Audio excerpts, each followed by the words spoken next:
She was the woman everyone wanted to be around. From the outside, Kouri Richins had it all.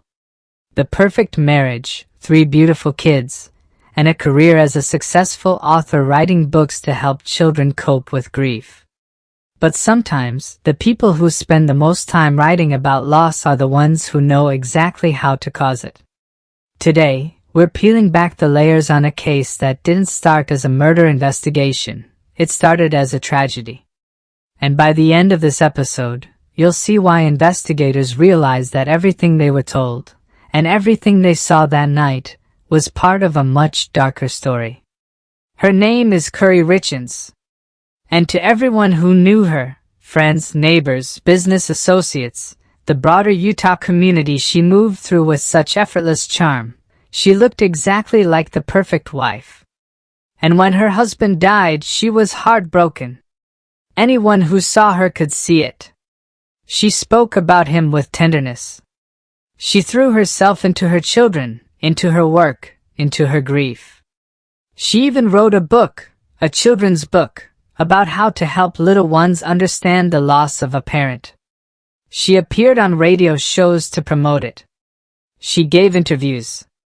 She cried. She smiled. She spoke about love and loss with a quiet, devastating authenticity that made every person listening lean in a little closer. Nobody suspected a thing.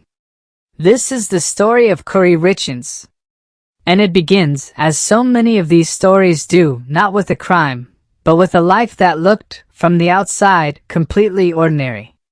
If you're someone who's drawn to true crime stories, the kind that pull back the curtain on the lives we think we understand and reveal something far darker underneath, then this channel is exactly where you need to be. Make sure to subscribe, hit that like button, and drop a comment telling us where in the world you're watching from. Our true crime community stretches across every continent, and we genuinely love knowing how far these stories travel. And stay with us until the very end of this video, because the further investigators dug into the life of Kouri Richins, the stranger and more disturbing the story became. Trust us. You are going to want to see where this goes. In today's documentary, we are going all the way back to the beginning. Before the arrest. Before the headlines. Before the national media descended on a small Utah community and turned a family tragedy into one of the most talked about true crime cases of the decade. We're going back to who Kouri Richins actually was, where she came from, how she moved through the world, and what the people closest to her believed about her life. We'll explore how she met Eric Richins, the Utah businessman who would become her husband and the father of her 3 boys. We'll look at the life they built together, the homes, the businesses, the public image of a thriving, successful family. And then we'll begin to examine, carefully and in detail, the moment the cracks started to show. The financial pressures that accumulated quietly in the background. The decisions Eric made that suggested he was no longer entirely sure he could trust his own wife. The growing tensions that nobody outside the marriage was fully aware of, until it was too late. And at the very end of this episode, we'll walk you through the night of March 3rd, 2022. The night Kouri Richins called 911. The night her husband Eric was found unresponsive in their home. The night that would, in the weeks and months that followed, stop being a tragedy and start being a case. By the time this episode is over, you'll understand why investigators went back and looked at everything differently. Why ordinary moments, ordinary conversations, and ordinary financial decisions started to look like something else entirely. Welcome to True Stories TV. Let's begin. To understand what happened inside the Richins household, you first have to understand the woman at the center of it. And to understand Kouri Richins, you have to understand something fundamental about the world she came from and the world she was building. Kouri grew up in Utah, a state with a culture that is, in many ways, unlike anywhere else in America.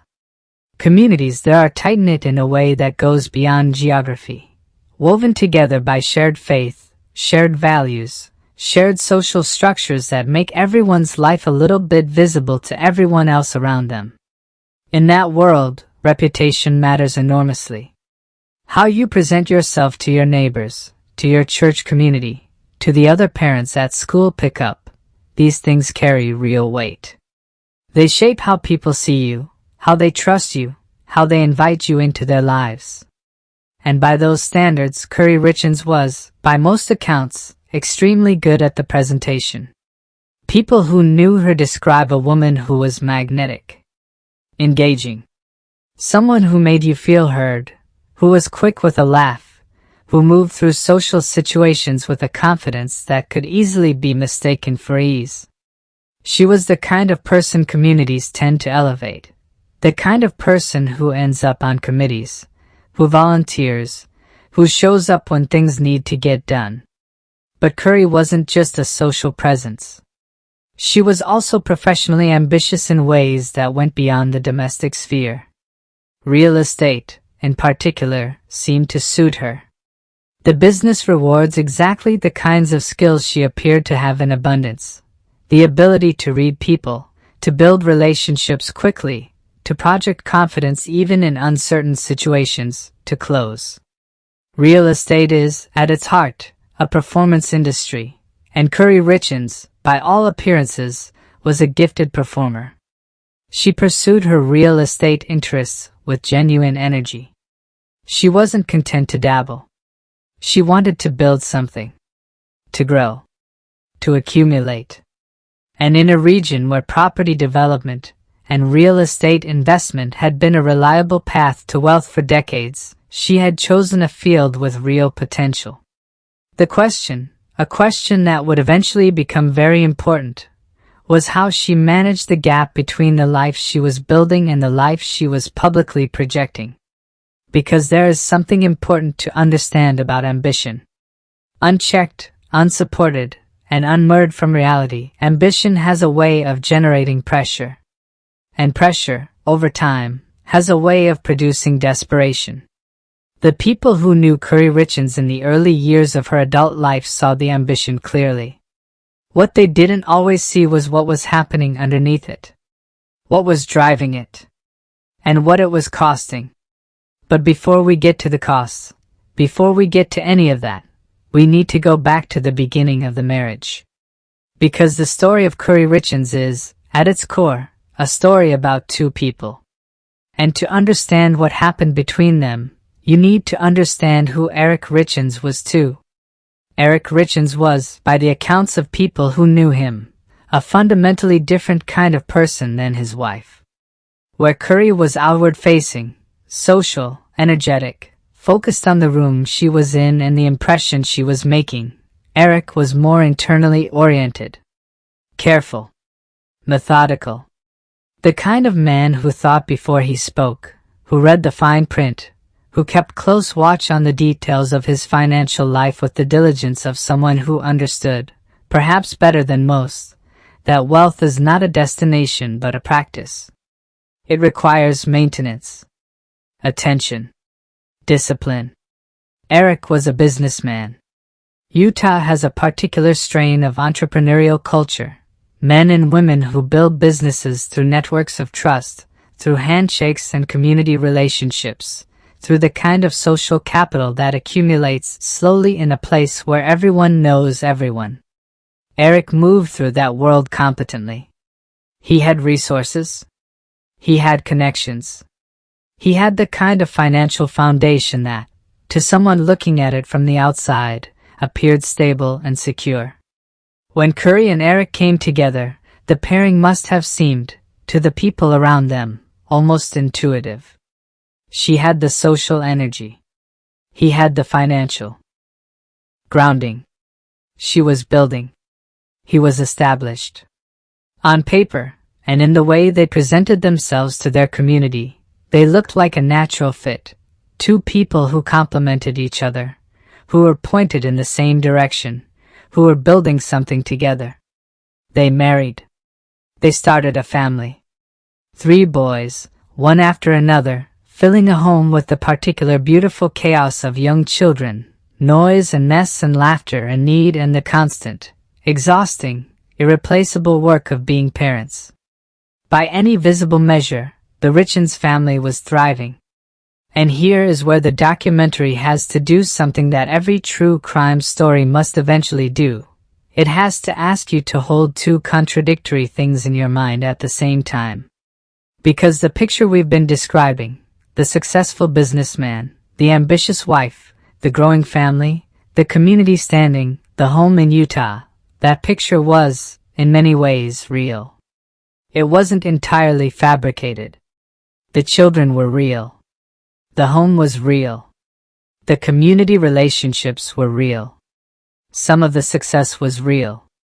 But running alongside that visible reality, hidden from almost everyone who knew them, was a different story.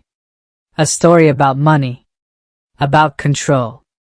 About what happens when the gap between a life that's being projected and a life that's actually being lived grows wide enough that someone has to start making very hard choices about how to close it. That story was already beginning to unfold. Most of the people around Kouri and Eric Richins had no idea. But behind the front door of that home, something had already started to shift. The Richins family lived in the kind of home that signals prosperity clearly and without ambiguity. Utah's real estate landscape, particularly in the communities where the Richinses built their lives, had been expanding rapidly. New developments, larger homes, the visible markers of financial success that communities like theirs used to measure progress. Kouri and Eric existed comfortably within that landscape. Or appeared to. Kouri's involvement in real estate wasn't simply a hobby or a side project. She approached it as a serious professional endeavor. Real estate investing, in particular, attracted her. The model of acquiring properties, developing them, and generating returns that could compound over time. It's an appealing business for someone with her personality. It requires relationships. It requires salesmanship. It requires the ability to project confidence to lenders, partners, buyers, and sellers simultaneously. And it can, when it goes well, generate significant wealth. When it goes badly, it generates significant debt. And this is the detail that begins to separate what the Richins family looked like from what their financial reality actually was. Because the world of real estate investment, particularly aggressive real estate investment, the kind that involves multiple properties and leveraged financing in deals that depend on other deals going right, is an inherently precarious world. It can look, from the outside, like success. The properties are real. The business cards are real. The conversations about development and acquisition and portfolio management are real. But underneath it all, there is often a stack of obligations, mortgages, loans, lines of credit, interest payments, that never shows up in the social performance. Kouri was performing that success. The question was whether the performance was keeping up with the reality. And the answer to that question, an answer that Eric Richins would eventually start to look for, would prove to be deeply, dangerously important. Eric, for his part, was watching. He was always watching. The careful, methodical man who read the fine print and kept close attention to the details of his financial life. That man had not disappeared simply because he was married and in love and building a life with someone. He was still there. Still paying attention. Still noticing things. And sometime around 2020, what he noticed was enough to change everything. But before we get to that, before we get to the moment the careful man found what he was afraid to find, let's sit for a moment in the life they were publicly living. Because that life is important to understand. Not because it was comfortable or reassuring, but because it was the stage on which everything else was happening. And stages, in cases like this one, matter enormously. They tell us what was at stake. They tell us what someone was fighting to protect. The Richins household, in the years before the tensions became undeniable, was a busy and outwardly successful place. 3 children. 2 careers. community involvement. The kind of life that looks, when photographed and posted and described at dinner parties, like exactly what everyone is supposed to be working toward. That life was real enough. But it was also a container for something else. Something pressurized. Something that was slowly building toward a breaking point that nobody outside the family could yet see. Part D. The cracks begin to show. The year 2020 was a turning point for the Richins family. Not in the way it was a turning point for the rest of the world. Not primarily because of the pandemic, though that disrupted everything and everyone. It was a turning point because of what Eric Richins discovered. According to evidence that would later be presented at trial, Eric found something in his financial records that he was not supposed to find. The details, as they emerged in court, were significant. Prosecutors alleged that Kouri had been engaged in financial activity that Eric had neither sanctioned nor known about. Secret spending, unauthorized transactions, and perhaps most troubling of all, alleged forged signatures. The suggestion that documents bearing Eric's name, committing Eric's assets, had been signed not by Eric but by someone pretending to be him. Let that sit for a moment. If you have ever had the experience of discovering that someone you trusted has been lying to you about money, not a small lie, not an omission, but a sustained, deliberate, calculated deception, you understand something of what that moment must have felt like. Money in a marriage is never just money. It is trust made liquid. It is the material expression of a partnership.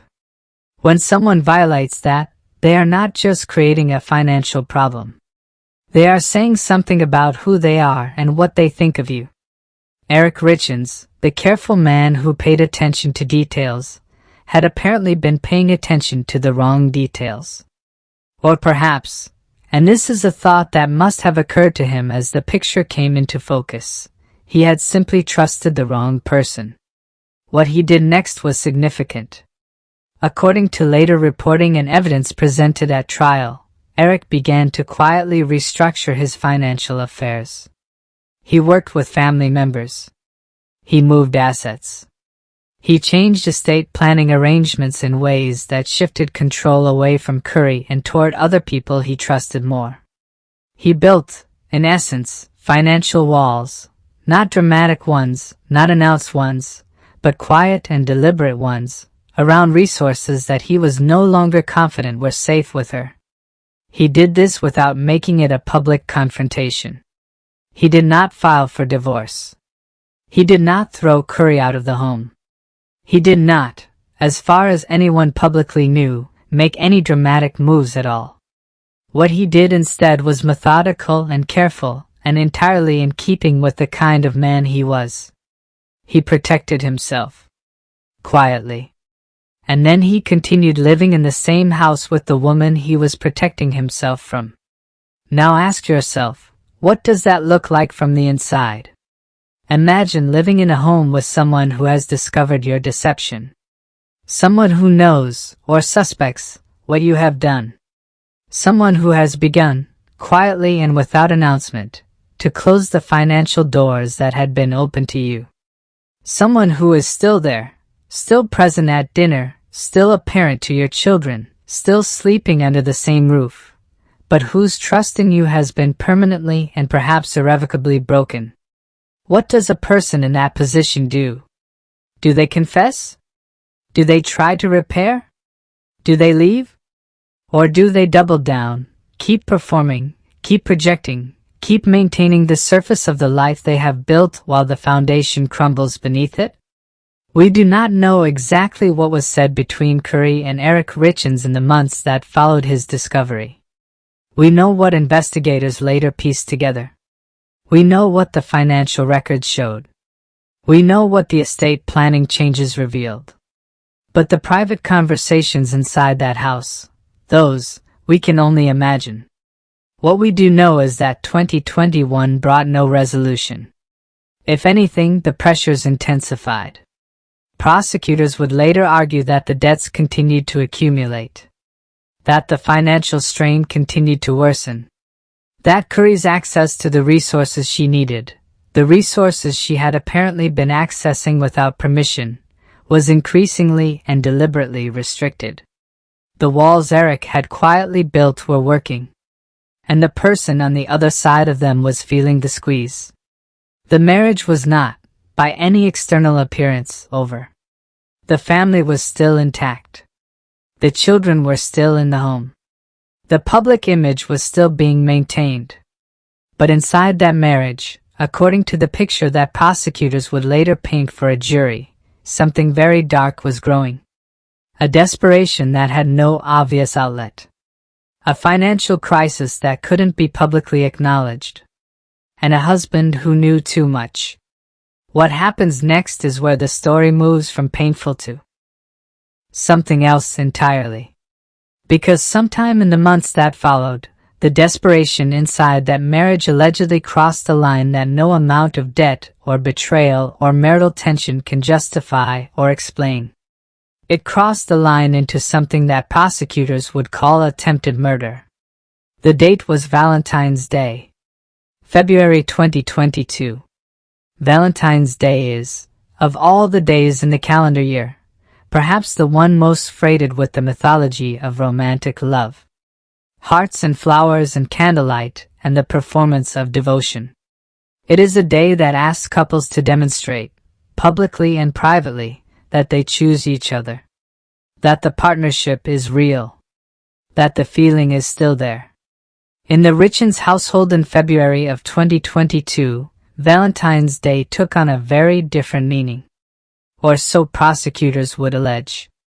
According to the prosecution's theory of the case, a theory that a jury would later find convincing enough to convict, Kouri Richins attempted to poison her husband on or around Valentine's Day 2022. The alleged method was fentanyl. The alleged vehicle was food. And the alleged outcome was that Eric Richins ingested something that could have killed him, and survived, very possibly without ever knowing how close he had come to dying. Fentanyl is not a drug that most people have detailed knowledge about until something forces them to acquire that knowledge. But its properties are relevant here, because they are precisely what makes it so terrifying in this context. Fentanyl is extraordinarily potent, many times more powerful than morphine. It is, in its pure form, nearly tasteless and nearly odorless. It can be dissolved into liquid, mixed into food, administered in ways that leave no visible trace and produce no immediate alarm. A person who ingested a sublethal dose of fentanyl would not necessarily know what had happened to them. They might feel suddenly and severely unwell. They might feel dizzy, disoriented, deeply fatigued. They might not connect the symptoms to something they ate or drank. Did Eric Richins know what had happened to him on Valentine's Day? There is no public record of him having gone to a doctor, no record of him having raised an alarm, no documented conversation in which he told anyone he believed his wife had tried to poison him. Either he did not realize what had occurred, which, given fentanyl's near-invisible profile, is entirely possible, or he kept that knowledge entirely to himself, which would be consistent with the kind of man he was. A private man. A careful man. A man who moved quietly when he moved at all. But here is the thing about that Valentine's Day allegation that the documentary must sit with for a moment. If it is true, and a jury later found it true beyond a reasonable doubt, then it means something specific and profound about what was happening inside that marriage in the early weeks of 2022. It means that the decision had already been made. Not a decision born of sudden rage. Not a crime of passion that erupted in one terrible moment. But a decision that had been arrived at through some process, some internal calculation, however dark and incomprehensible, and then acted upon. Deliberately. With planning. With the acquisition of a substance that had to be sought out, obtained, and prepared. And then, on a day specifically chosen for its associations with love and partnership, administered to the man she had promised to spend her life with. This is what prosecutors meant when they used the Valentine's Day allegation as evidence of premeditation. It wasn't just one data point in a circumstantial case. It was the shape of a pattern. A pattern that said, this was not an accident. This was not a moment of weakness. This was a plan. And the plan, on Valentine's Day 2022, did not succeed. But it did not stop either. The weeks between Valentine's Day and the night of March 3rd were, to all outward appearances, ordinary. The family continued. The children went to school. The household functioned. Eric Richins went about his life, careful and methodical as always, still present, still a father, still a husband in the legal and domestic sense, if not, perhaps, in any deeper one. We do not know what those weeks felt like from the inside. We do not know what Kouri Richins was thinking as the days passed and as whatever calculation she had made continued to develop. We do not know if she was afraid, or resolved, or something else entirely. What we know is what happened next. March 3rd, 2022. A Saturday night. The children were home. According to Kouri Richins, they were celebrating. There is something particular about a Saturday night in a family home. The pace is different from the weekday evenings of homework and early bedtimes. Saturday nights carry a different weight, a little more permission, a little more leisure, the sense that the week's obligations are, for a moment, suspended. In homes with young children, Saturday night often means staying up a little later, a little more indulgence, a little more of the ease that the work week doesn't always allow. On the night of March 3rd, 2022, Kouri Richins later said that she and Eric were celebrating. The nature of the celebration was not entirely specified. There was no major anniversary, no obvious milestone documented. But she said they were marking something together. And she said she made him a drink. A Moscow Mule-style vodka cocktail. The kind of drink that is, on a Saturday night, completely unremarkable. Ginger beer. Lime. Vodka. Served in a metal cup cold, the way they always are. The kind of drink you accept from someone you've been married to for years without a second thought. Because why would you have a second thought? This is your home. This is your spouse. This is Saturday night. Kouri said she stepped away from the room at some point during the evening to check on one of their children. That, too, is completely unremarkable in a house with 3 young boys. Children need things in the evenings. They call out. They have bad dreams. They need water or reassurance, or simply the knowledge that a parent is nearby. It is the endless, ordinary work of being a mother. When Kouri returned to the room, and the timeline of how long she was gone, what happened in that room during her absence, would later become the subject of intense legal scrutiny, she found Eric unresponsive. She called 911. The call was made. The dispatcher's voice, calm and procedural as dispatchers are trained to be, walked her through the situation. Emergency services arrived at the home. Eric Richins was still unresponsive. First responders worked. They did what they could. Eric Richins was pronounced dead. He was a father. He was a husband. He was, by all accounts of people who knew him, a decent man who worked hard, who loved his boys, who paid attention to the things that mattered. He was 40 years old. And on the night of March 3rd, 2022, in his own home, in what should have been one of the safest places on earth, he died. In the immediate aftermath, the death was treated as a medical event. A tragedy, certainly, a young family losing their father and husband without warning. But not, at that moment, a crime. There was nothing, in the visible circumstances of that night, that demanded a different interpretation. A man had died unexpectedly. It happened. It was devastating.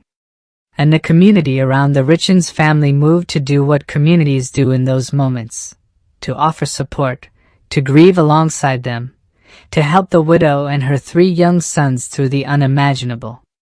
Kouri Richins, in the days and weeks that followed, presented herself exactly as you would expect a devastated widow to present herself.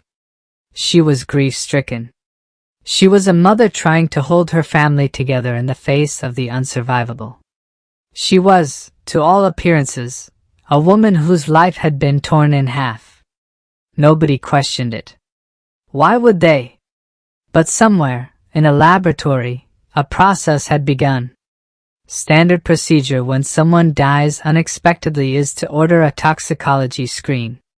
The results take time, weeks, sometimes longer, depending on the specific analyses required. And so while Kouri Richins was grieving publicly, while the community was rallying around her, while 3 small boys were trying to understand where their father had gone, somewhere, very quietly, science was doing its work. And when the results came back, everything changed. Everything. What the toxicology report found in the body of Eric Richins was not a trace. Not an amount that suggested accidental exposure or recreational use. What it found was a level of fentanyl that, according to evidence discussed during trial coverage, represented approximately 5 times a lethal dose. 5 times. Not a little too much. Not an ambiguous amount that might be explained away. 5 times the amount needed to kill a man. The investigation that had been quietly ticking in the background suddenly became something else. What had appeared on the surface to be a tragic and unexpected death began to look very different to the people whose job it was to look at it carefully. The questions that had not needed to be asked suddenly needed to be asked urgently. Who had been with Eric Richins that night?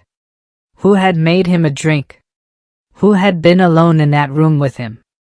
And what, exactly, was the story behind a marriage that had been under enormous financial strain for the past 2 years? What did the financial records show? What did the insurance policies say? What did the phone records reveal? What did the deleted messages contain? Investigators were about to find out.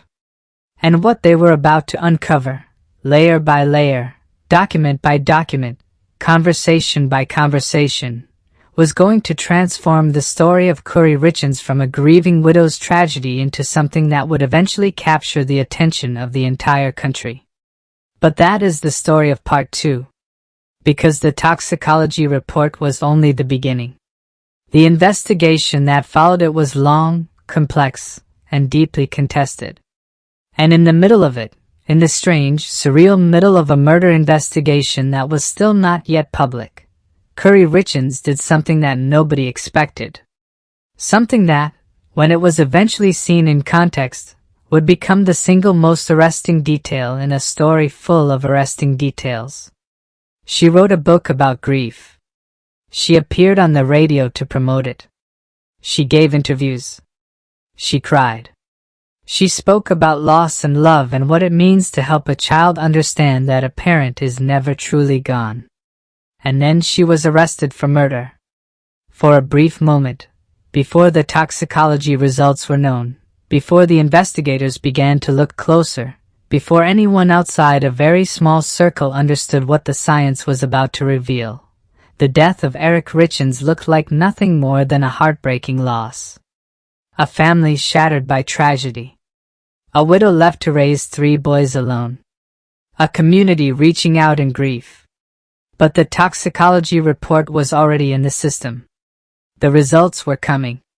And when the investigators assigned to this case received those results and understood what they were looking at, 5 times a lethal dose, in the body of a man who had been alone with his wife, drinking a drink she had made for him, on a night she said they were celebrating, the calculation changed instantly and irrevocably. This was no longer a medical investigation. This was a homicide investigation. And the woman at the center of it, the woman who had been grieving so visibly, so publicly, so convincingly, was about to become a suspect. In part 2, we'll walk you through the toxicology results in detail. We'll examine the financial evidence that investigators uncovered as they began to pull the threads of this case apart. We'll look at the insurance policies, the debts, the forged documents, and the growing portrait of a marriage in desperate, dangerous crisis. And we'll introduce you to the Valentine's Day allegation in its full disturbing detail. Because once investigators understood what that day might have meant, the story of the night Eric Richins died took on a shape that was impossible to look away from. The deeper investigators looked, the darker and more calculated the picture became. And the woman at the center of it, the perfect wife nobody suspected, was about to have nowhere left to hide. If this documentary has you gripped, if you found yourself leaning closer as the story unfolded, as the details began to accumulate, and the picture of that marriage started to come into focus, then please, take a moment right now to like this video and subscribe to the channel. It makes an enormous difference to the work we do, and it means we can keep bringing you stories like this one, told with the depth and care that they deserve. Share this video with someone in your life who loves true crime.